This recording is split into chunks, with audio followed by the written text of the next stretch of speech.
Well, we could not have started without the music.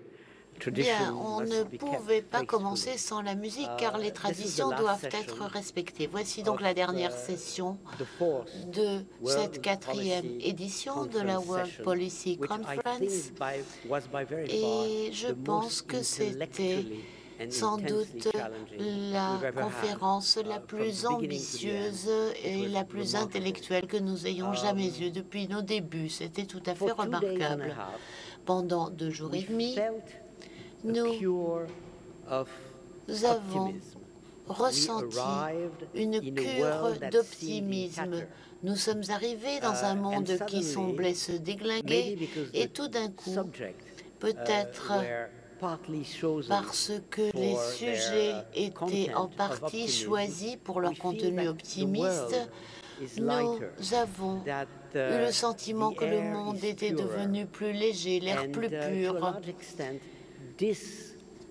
Et dans une grande mesure, cette dernière session est en contradiction avec ce que nous avons entendu, car on nous a dit que l'Occident était fini. Et nous avons ici à la tribune 4 prestigieux orateurs européens et 3 d'entre eux me font sentir 10 ans plus jeune, en train d'attendre Madeleine Albright et Robin Cook qui devraient apparaître à l'horizon pour reprendre leur conversation.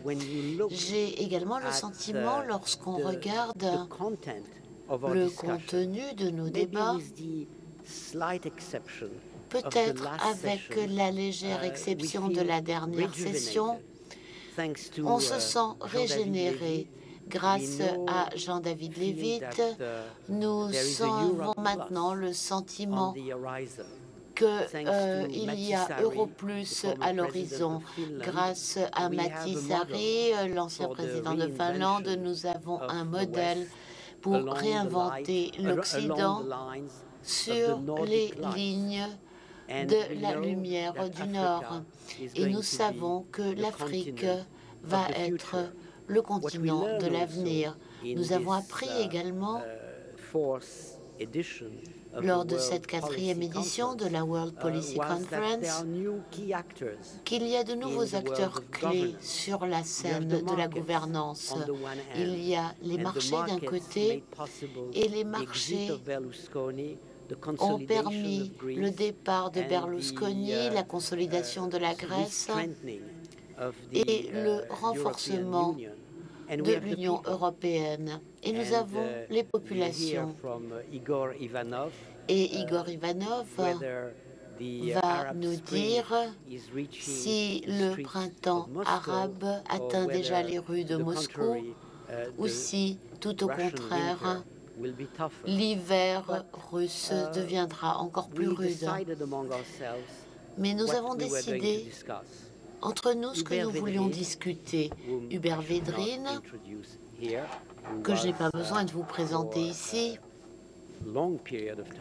il a été pendant longtemps le ministre des Affaires étrangères de la France, va introduire le débat avec quelques remarques sur l'évolution du système international et ce que cela signifie pour l'Europe. Joschka Fischer va nous présenter le point de vue allemand sur le même sujet et va répondre aux remarques faites par Radek Sikorski, le ministre des Affaires étrangères de Pologne, il y a quelques jours à Berlin, lorsqu'il a dit que l'Allemagne était devenue la nation indispensable de l'Europe. Et Madeleine Albright devrait être là pour lui répondre sur cette idée de la nation indispensable.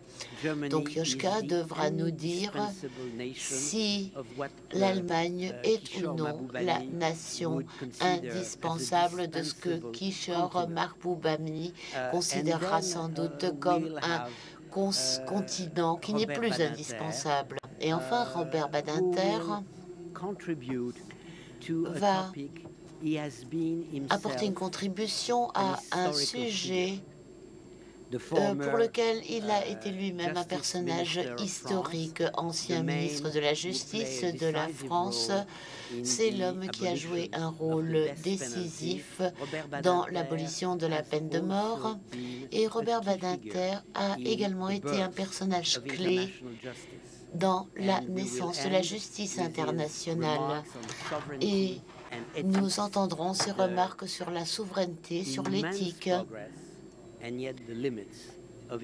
sur les immenses progrès, mais également les restrictions de la justice internationale. Je passe immédiatement la parole à Hubert. Vous avez chacun 8 à 10 minutes au maximum. Hubert va parler en français, de même que Robert Badinter. Merci Dominique.